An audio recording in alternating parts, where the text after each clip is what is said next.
something so thin could be so warm. But immediately that, it's like when you touch something that's soft, it's like, wow. This is like, wow. So the senses immediately get attracted to that, the sense of touch. Or same thing, so you have the nose likes to smell something nice. Now, how much did that pashmina wool cost? It was about 7,000 rupees, which is what? 7,000 rupees is like, so close to about $100. Little less than $100, which is extremely expensive for India. Very, very expensive for India. Now, and I even found one that's like orange in color. It's like that's so nice. I'm living in a cold country. Let me buy this. It's too much. It's obviously as a monk, I cannot buy those kind of things for myself. It's just contradictory. So-called monk,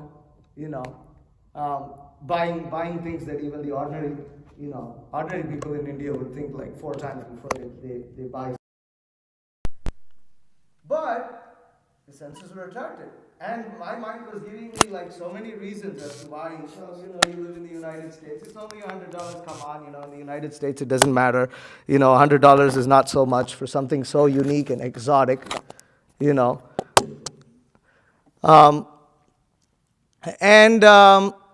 So anyways, the point, what I'm trying to say here is my skin liked it, but I didn't need it. I mean, I have enough warm clothes to keep myself warm, and I have everything I need.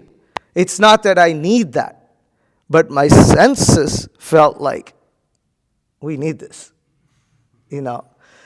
And that is, so it's very interesting. What our senses want is not necessarily what we need. And the difference between a yogi and one who is not a yogi, one who is a conditioned soul, who is, as Prabhupada is writing here, most people, however, are servants of the senses, and others directed by the dictation of the senses. The difference is that a yogi can differentiate between what are the demands of the senses and what is actually a need. Because even a need, okay, I'll give you an example of a need. When you're holding something hot, there's a point of time where you need to put that object down, because otherwise your skin is going to get burned. That is also the sense coming in contact with the sense object and giving us a certain information. You need to put this hot thing down right now.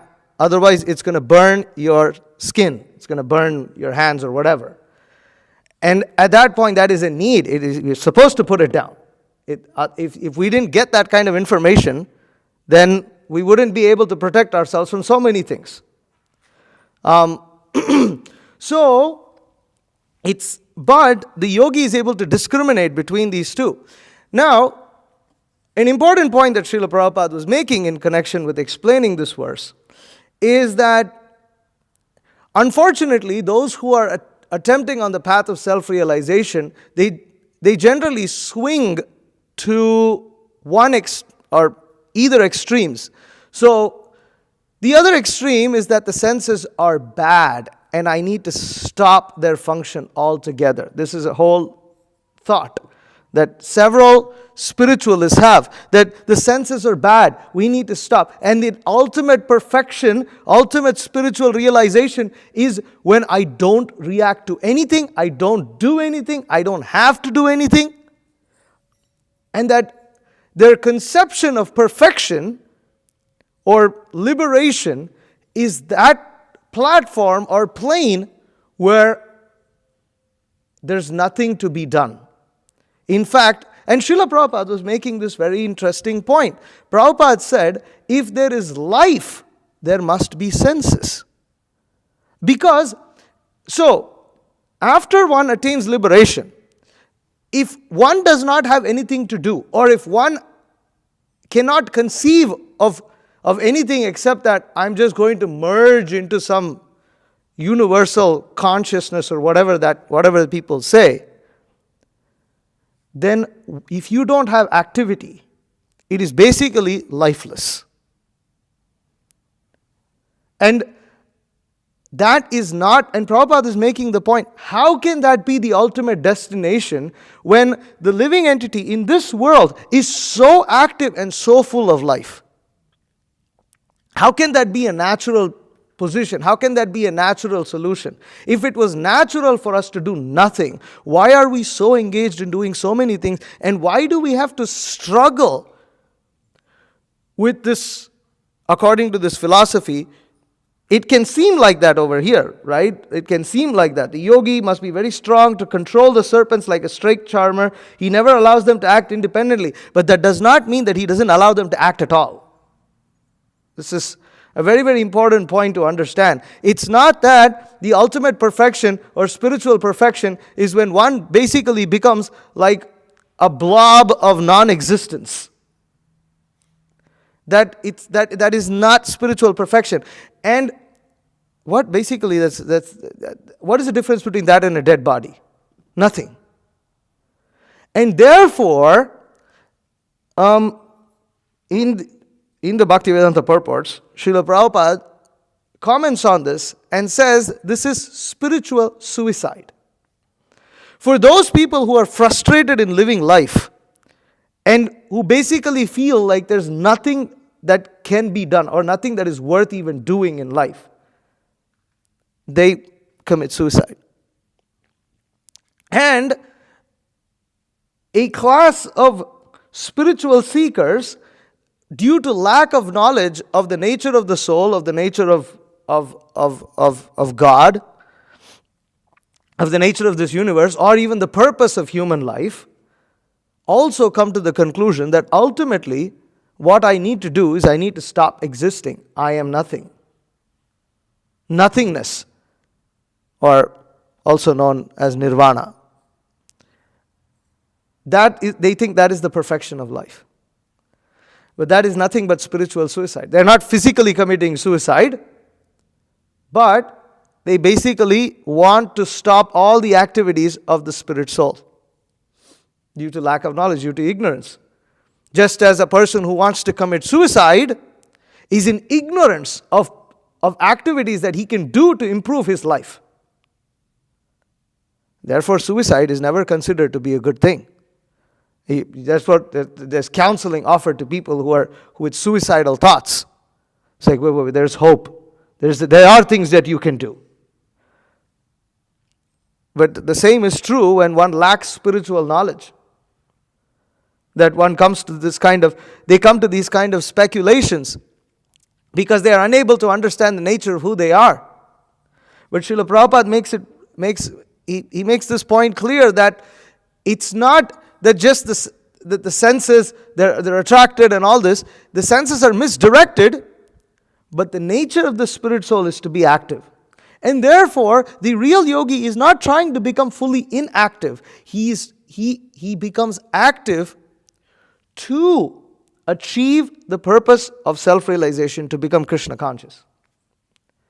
To become, and ultimately to understand God, to love Him, to love Krishna, to become a lover of God. This is the ultimate aim and purpose because, and then Srila Prabhupada makes the point, so we need to control our senses, but the senses are very strong. I mean, Krishna says that literally in 2 verses later in text 60. Pull that up. The senses, yatato hyapi kaunteya, purushasya vipaschitaha, indriyani pravatini, haranti prasabham manaha. The senses are so strong and impetuous, O Arjuna, that they forcibly carry away the mind of a man of even of a man of discrimination who is endeavoring to control them. So if somebody is endeavoring to control them and the senses are so strong, what can be done? This is why the real yogi takes shelter of Yogeshwara. Yogeshwara is the master of all yoga, the master of all mysticism. Krishna himself, God, the source of everything. And that is the whole point that Krishna is making in Bhagavad Gita. That for a person who surrenders unto him, who understands who Krishna is, who understands who the spirit soul is, and understands that actually I'm not meant to become inactive out of frustration of life. You see, you have one category of people who are very hopeful about material existence. They want to make a lot of money. They want to, they want to find hot girls. They want to get a ton of property. They feel like, life's all going and it's all great, and I'm making progress. I've defeated my enemies, and I'm rising up on the ranks, whatever. And they feel like that. But then you have the other class of people who become pretty disgruntled. They try to analyze things a little bit more, and they think, what's the point? What's the point in living like this? What's the point of this rat race? Because everything in this world is temporary, and everything ends at the time of death. So I don't find any happiness in this because it's temporary. And they become disillusioned. They become disillusioned by these things. There are many, many, many people who have become disillusioned with a lot of wealth, with a lot of sex. They become extremely disillusioned. How is it that these people become disillusioned if there was something really amazing in such an activity? Well, it's countless examples throughout the history of human civilization of people becoming disgruntled and disillusioned by these things. Kings seeking power. There's a famous example in India of one of the bigger kings, Ashoka. He fights a battle, he wins it. And he has the biggest empire in India. But he becomes completely disillusioned seeing how many people died on the battlefield, and then he starts to ponder over the big questions of life. Unfortunately, he's an example of exactly what I'm trying to refer to. He goes to the other extreme of thinking that actually there is no purpose in life, that the only purpose is that we have to control our senses, and we have to learn that everything is nothing.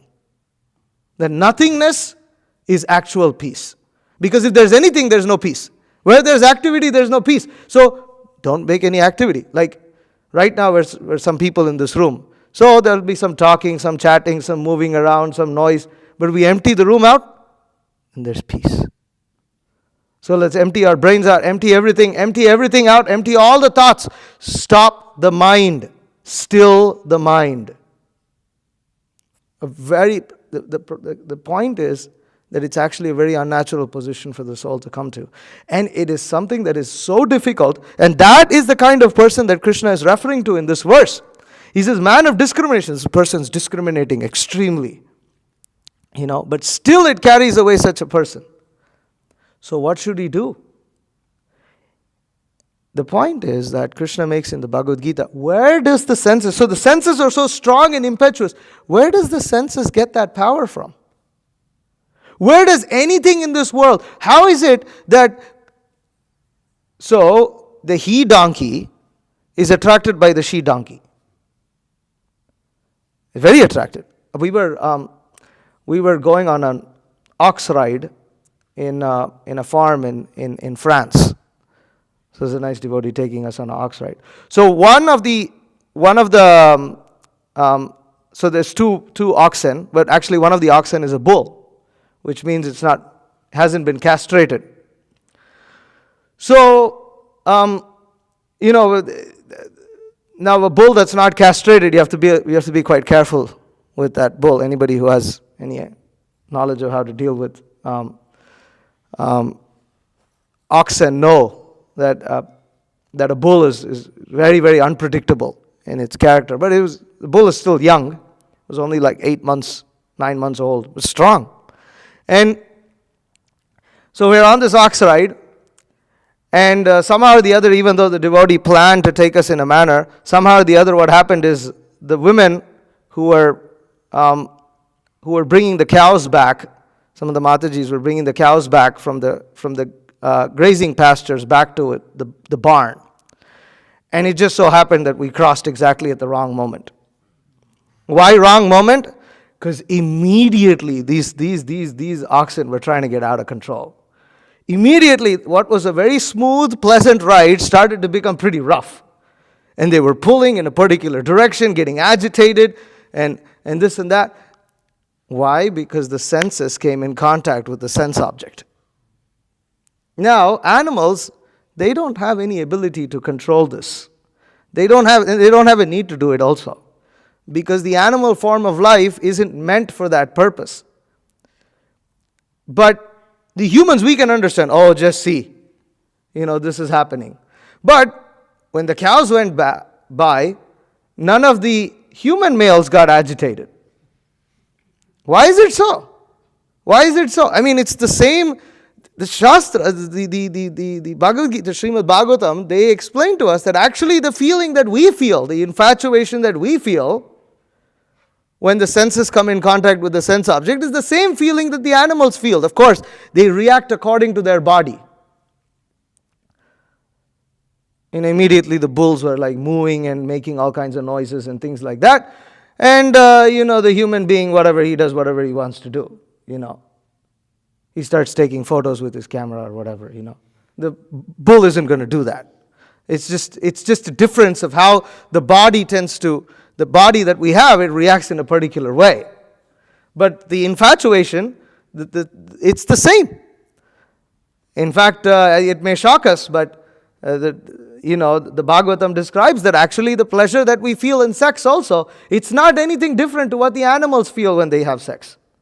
Although the humans may think that their sexual pleasure is far greater than that of the animals. That is not true. The animals they don't do it in a sophisticated manner, but the pleasure they feel is nevertheless good. It's as good as that of the human being. So, why is it that we don't feel that attraction? How is it that Maya, illusion, attracts this bull to that cow, but then a human male isn't attracted to the cow? What gives it that power? And how is this? This is all coming from the Supreme Personality of Godhead. This is His wonderful illusory energy acting. The senses, the sense objects, they all get their power from the Supreme Personality of Godhead, who is therefore called as Yogishwara, the master of the yogis. Because He's the master of all mystics. He's the master of all mystics. And His mysticism is something that we can experience every day in our lives. And therefore, the process the Bhagavad Gita recommends is Krishna is describing all these different forms of yoga, but ultimately He says, Daiviye shagunamai mama maya duratye mameva ye prapadyante maya metam tarantite. That this material nature, consisting of the three modes, it may be very difficult to overcome. This is Krishna is saying over here. And you read this, it's like, wow, so what are we supposed to do? It's very simple. We take shelter of the higher power that gives power to the senses, to the mind, to the sense objects. And then automatically, we are sheltered. We are protected. And then one does not have to individually endeavor separately to speculate and try to figure out some process. Rather, one takes shelter of the process that Krishna is saying. And one takes shelter of Krishna himself through the process of devotional service. This is called Krishna consciousness. One becomes conscious of Krishna. And then when a devotee sees that his senses are being attracted or pulled in a way where he knows that this is, first of all, a devotee needs to develop knowledge as to what his needs are. And to develop knowledge as to what one's needs are, one must be a man. One must read these books. One must gain knowledge of who one is. What is the nature of this world? Why do we exist here? Who is God? Who is Krishna? We cannot surrender unto Krishna. We can't surrender unto God if we don't know who He is. We need to understand His opulences. And therefore, reading these books are extremely important in one's development of Krishna consciousness. That allows one to discriminate. But then the power to act upon that discrimination, that comes from Krishna and Krishna alone. We may be very knowledgeable, but to act on it is a whole other thing. It's a whole other thing. Why? Because such is the nature of the body we have. It's these chemical reactions, the way material nature works, it just happens automatically. And when the senses come in contact with the sense objects, immediately sparks fly. It's just immediate. And the only time it doesn't happen is when the senses are disabled. Either voluntarily, that's another thing, but in most cases the senses have just become incapable. Such as when you become old, you lose sense of hearing. You have hard of hearing, so then you don't get attracted because your ability of the senses is weakened. So, in this way, we can. It's hopeful because we're not asked to not act. We're not asked to, no, the yogi, you don't have to eat, you don't have to think, stop all thoughts, stop. It's not this kind of boring process. Krishna consciousness is a very wonderful process where we are allowed to act. We are allowed to endeavor, use our senses. But we use the senses in serving Krishna. We use the senses to progressively become Krishna conscious, not become further entangled in material existence. And what is the problem in becoming entangled with material existence? One stays in ignorance, and at the time of death, one has no control of where one transmigrates, because the soul is eternal. We are eternal. We don't die when the body dies. But one who is conditioned, he has no control over his next destination. And nobody likes to be, so you get kidnapped. You don't have any control of where you're going. It's not a very nice place to be. But at the time of death, that's what happens. We're forced out of the body. The soul is forced out of the body according to its karma and transmigrated and put in another position. But we have the ability in this human form of life to get control of ourselves and utilize this human form of life to become perfect, to become Krishna conscious. And the process is very simple. It begins and ends by taking shelter of Krishna. And we do that by always chanting Hare Krishna, Krishna Krishna, Hare Hare, Hare Rama, Rama Rama, Hare Hare. So it's a very wonderful process, and it's very easily performed. It's a simple process. It is easy to perform, but we have to have some eagerness. We have to understand that we want this. That desire is there. Otherwise, Krishna makes that point in Bhagavad Gita. What can you achieve without endeavor? What in this world can you achieve without endeavor? You can't do anything without endeavor. So if you don't have a desire, then you can't achieve anything. So the whole purpose of Bhagavad Gita is for us to reawaken our desire to take shelter of Krishna. So I'll stop here. If there are any questions or comments, please feel free to ask. Any questions? Yes, sorry.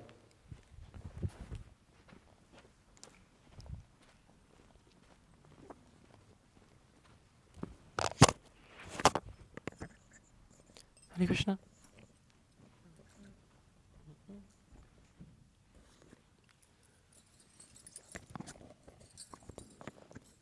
Hare Krishna. Okay. So you mentioned the name Yogeshvara, like the topmost, that's another name of Krishna, and how when someone is trying to get on this platform of spiritual consciousness or spiritual advancement, but they don't have any other way to go, they'll resort to spiritual suicide and to this nothingness to just stop all the senses, right? So then for someone who is trying to be on that path but has a issue with that surrender to the process and the surrender to taking instruction and seeking and abiding by authorities, and actually there are instructions and rules and regulations that one must follow. So, can you explain or emphasize the importance of that surrender to those who have, taken to this process or who know the truth, and how they can actually, apply that Yeah, to I their mean, life? that's why in Krishna consciousness, the process of accepting a spiritual master and following his instructions is extremely vital, because we can't approach or surrender to Krishna directly, because we have to be taught how to do so. And the spiritual master and the devotees, they help us understand that process. They help us. This is the process of Krishna consciousness is very wonderful because of this, because it's not some theory. It's actually something that's happening right now, right this very minute. Like when Krishna speaks of people who are, like for instance, one who's able to withdraw his senses from sense objects as a tortoise draws its limbs within the shell, is firmly fixed in perfect Krishna consciousness. There are people like this, devotees like this, who are surrendered to Krishna right now. Right now. And devotee association is like that school where one goes to learn the process of Krishna consciousness and how to love Krishna. And so it's extremely important to understand the same thing here, that the senses are so strong and impetuous, O Arjuna, they forcibly carry away the mind of a man, even of a man of discrimination. So that this is also how we understand that Krishna consciousness is not something that we practice completely independently. We practice it in the association of devotees. However, the good news also about Krishna consciousness is that the process does not broad brush everyone. Meaning, for instance, there could be someone like, okay, so some of us are practicing Krishna consciousness and we're living in the temple, living in an ashram. But there can be others who are not going to be able to live in the ashram for various reasons. It does not mean that they cannot be Krishna conscious. It doesn't even mean that they're deprived of perfection in Krishna consciousness due to their inability to follow the process in a particular way.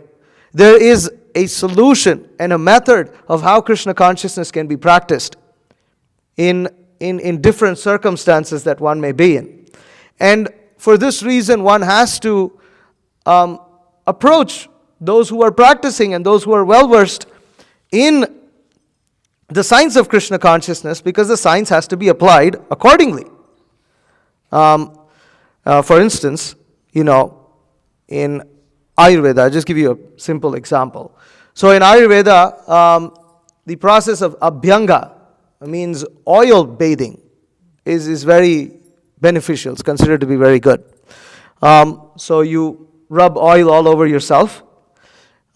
Specifically, they generally apply sesame oil, and you apply sesame oil all over yourself, and you soak the oil in without bathing for about, generally half hour to 1 hour.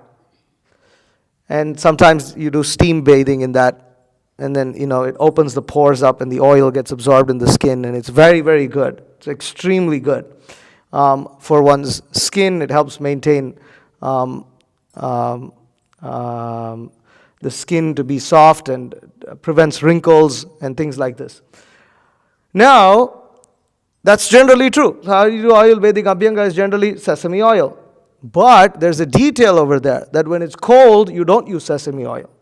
You use mustard oil. Because mustard oil is heating. Sesame oil is the exact opposite. It's cooling. So, but if you use a cooling oil in winter, then immediately you're going to get cold. It completely, whatever benefit is negated, forget about benefit, you suffer some other problem because of that. So this detail one would not know. And therefore you have the book, but then there is also the experience of those who are practicing Krishna consciousness. And among those who are practicing Krishna consciousness, those who are seniors, those who are perfected, the pure devotees, as we are already discussing, their experience is the most valuable. Their instruction is the most valuable. And all the others are trying to follow in their footsteps. There are many pure devotees, examples of pure devotees. So, it's just like in anything, in any field. It's not, if one wants to really become an expert, then one has to associate with those who are already practiced in that. So similarly in Krishna consciousness also, it's extremely important. There's no way around it. There's no way around that. But the process is meant to help us, not to make it harder. Although it can seem harder. So, okay, any other questions? Anything else? Yes. Yes.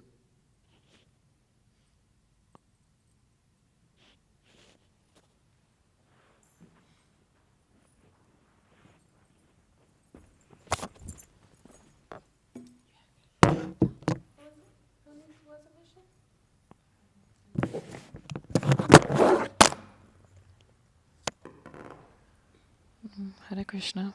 It's not really a question. It's not Hare Krishna. It's not really a question, but more of a comment. I really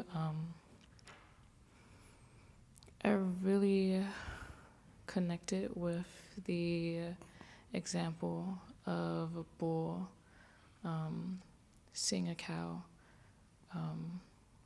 and how when they interact with each other, the senses kind of took over in a way where I don't know what I'm exactly trying to say, but it allowed me to just like see more into the animal nature.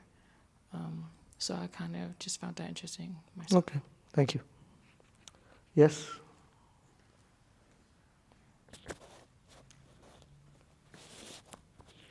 Okay, I think this will be the last question. Then we can end.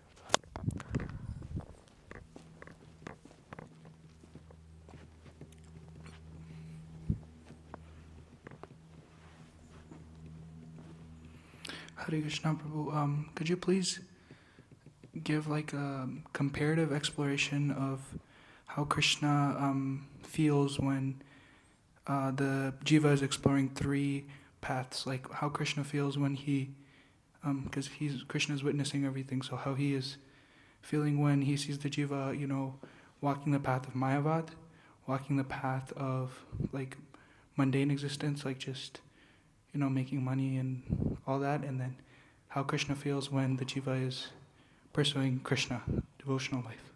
Well, our acharyas explain that the Mayavadi commentaries are like basically they're equivalent to like cutting Krishna's transcendental form. So they're very painful actually, because you're basically trying to, the Mayavadis or those impersonalists who say that God has no form, he has no activity, he has no qualities, no nature, nothing, he's just indescribable, just nothing. They try to negate his personality. And so that's painful. So our acharyas describe that, the teachers explain that such commentaries are actually painful to Krishna. In the case of a conditioned soul who's just trying to enjoy his senses, oblivious to understanding who he is, oblivious to his spiritual nature or the goal of human life, completely forgotten his true nature and just existing in illusion, Krishna is patiently waiting for that living entity to turn his face towards him. This is what is described in the Upanishads. And then for a devotee, obviously, Krishna says, he's very pleased. In fact, he's very dear. Krishna says, there's no one more dear to him than me. So, such a devotee gives pleasure to Krishna. So Krishna feels very happy with a devotee who is engaging in loving relationship with him. just as we feel very happy with those who love us. Okay, Hare Krishna. Thank you very much. So now we'll just chant a few times, the Hare Krishna mantra. So you all have some beads. We'll do a little, a 10-time meditation on the Hare Krishna mantra. The Hare Krishna mantra and Krishna himself are non-different. By chanting this mantra attentively, by trying to hear it, one is actually taking shelter of Krishna himself. And by taking shelter of Krishna himself, one makes great, tremendous spiritual progress. So, the mantra is very simple. It's right here behind me. It consists only of 3 words, Hare Krishna and Rama. And so, the way we chant them on beads, the beads are used to count, evaluate our progress in chanting. So traditionally, beads are used just as one takes a measure of one who wants to exercise every day measures how much one exercises so that they keep a track. Okay, I walked so many miles today. Tomorrow I jogged so many miles, whatever. So similarly, the beads are used to keep a track of our of the state of our spiritual life. So we use these beads to count the mantra. So you have a head bead. In the beads that you have what's called the head bead. The head beads has these strands of cloth sticking out of it.